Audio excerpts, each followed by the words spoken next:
और तू ना ज़्यादा टेंशन मत लिया कर किसी बात की, कुछ भी हो तो मैं हूँ ना तेरे साथ, बेझिझक बता दिया कर बस। जी भैया।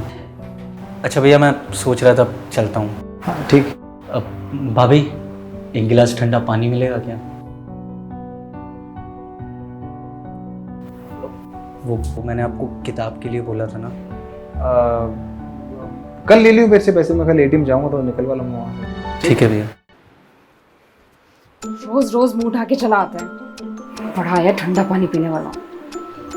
इसे तो अभी पिलाती हूँ ठंडा पानी।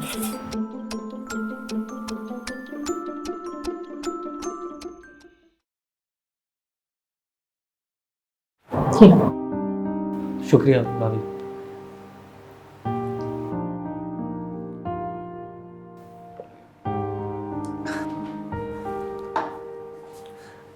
ठीक है भैया, मैं चलता हूँ अब। ठीक है भाई।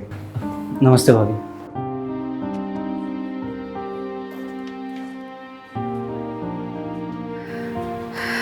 पीयूष, क्या है ये सब? ये स्पर्श कोई नौकरी क्यों नहीं कर लेता? कोई काम धंधा करेगा तो बिजी भी रहेगा और ऐसे तुमसे हमेशा उसे पैसे नहीं मांगने पड़ेंगे। रिचा वो बेचारा कर तो रहा है मेहनत, और मैं ऐसे मना नहीं कर सकता उसको। देखो आज हम लाइफ में जो कुछ भी नहीं, जो नौकरी है मेरे पास, जो सैलरी मिल रही है मेरे को, वो उसके पापा की वजह से, क्योंकि उन्होंने मेरे बॉस को सिफारिश लगाई थी मेरी नौकरी के लिए। अच्छा 3 साल पहले उसके मम्मी पापा दोनों एक्सपायर हो गए थे। जब मुश्किल टाइम मेरा चल रहा था तो उन्होंने मेरी मदद करी, तो आज मेरा टाइम है उसकी मदद करने का। रिलैक्स, तुम बहुत ज़्यादा सोच रही हो, मैं कर लूँगा ना मैनेज। खाना खाते हैं, आओ।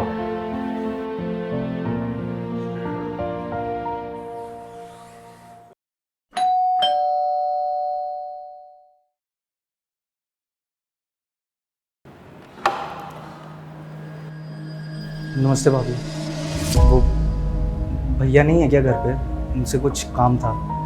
वो फॉर्म भरने की आज आखिरी डेट है, तो कुछ पैसे चाहिए थे उनसे।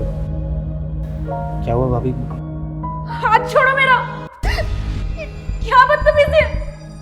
तुमने क्या सोचा था कि तुम थोड़ी सी मेरी तारीफ करोगे तो मैं तुम्हें कुछ भी करने दूंगी? भाभी अब रिचा, क्या हुआ? रो क्यों रही हो तुम? मुझे बताओ क्या हुआ है। फर्स्ट मेरे साथ बदतमीजी करने की कोशिश करी। What? नहीं भैया, मैंने ऐसा कुछ नहीं करा। ये भाभी पता नहीं क्यों ऐसे कर रही है। मेरा भरोसा करिए भैया, मैंने ऐसा कुछ नहीं करा। बस झूठ क्यों बोल रहे हो? मैं बहुत दिन से ऑब्जर्व कर रही थी, तुम्हारी गंदी नजर थी मुझ पे। मैं तो इसलिए चुप थी क्योंकि तुम इसे अपने छोटे भाई की तरह मानते थे, पर तुम तो अपने भाई का घर बर्बाद करने पे तुले हुए हो। भाभी आप ऐसे क्यों बोल रही? भैया मेरा भरोसा करिए, मैंने कुछ। चुप। आज के बाद तेरा मेरा कोई रिश्ता नहीं, समझा? तू जा यहाँ से। भैया मैंने कहा जा यहाँ से।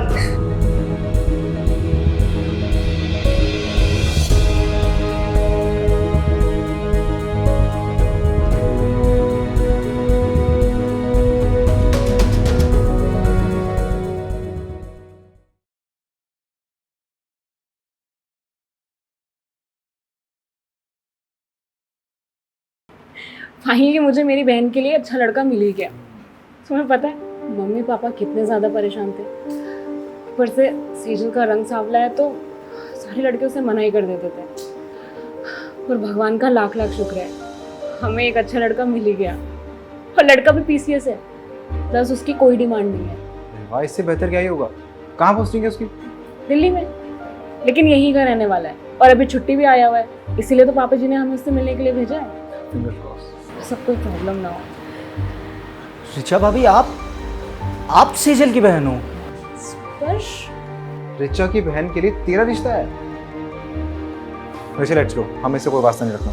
पीयूष प्लीज एक बार मेरी बात तो सुनो। मुझे माफ कर दो पीयूष, उस दिन मैंने तुमसे झूठ बोला था। स्पर्श उस दिन पैसे मांगने ही घर आया था। मुझे उसका ये रोज रोज घर आना और ऐसे पैसे मांगना बिल्कुल पसंद नहीं था, इसलिए उससे पीछे छुड़वाने के लिए मैंने ये सब कुछ किया। I am really sorry. What sorry? तुम्हारी इस घटिया हरकत की वजह से ना मैं आज के बाद स्पर्श से कभी नजरें नहीं मिला पाऊंगा। अरे मैं उसको अपने दोस्त से ज्यादा एक छोटे भाई की तरह मानता था। भैया एक तरफ तो आप मुझे अपना छोटा भाई बोलते हो और दूसरी तरफ छोटे भाई से ही शर्मिंदगी। भैया उस दिन जो कुछ भी हुआ ना, मैं उसे भूल चुका हूँ और अब आप भी उसे भूल जाइए। इस बीच मेरा मन तो बहुत किया कि मैं आपसे आके मिलूं, लेकिन एग्ज़ाम्स पास आ रहे थे इसलिए मैंने सोचा पहले तैयारी कर लेता हूँ, फिर आपसे मिल लूँगा, वो भी मिठाई का डब्बा लेके। लेकिन अब मुझे लगता है 2-2 मिठाई के डब्बे लाने पड़ेंगे। और ऋचा भाभी, दामाद बार बार घर आए तब तो कोई प्रॉब्लम नहीं है ना? स्पर्श प्लीज़ मुझे माफ़ कर दो। मैंने तुम्हारे साथ इतना गलत किया, उसके बाद भी तुम मेरी बहन के साथ शादी करने के लिए तैयार हो। थैंक यू सो मच स्पर्श। अरे भाभी, आप माफ़ी मत मांगिए। मैं सिर्फ इन्हें अपना बड़ा भाई नहीं, आपको भी अपनी बड़ी बहन मानता हूँ। और रिश्तेदारों से भला कोई माफ़ी मांगता है क्या? If you are going through any psychological or relationship problem, then you can join our positivity group by the name of Nijo Positive. It's a community counseling group wherein you can submit your problems anonymously and people in the group will try to solve it or support you with positivity. The link is in the description below. Thank you. Bye-bye.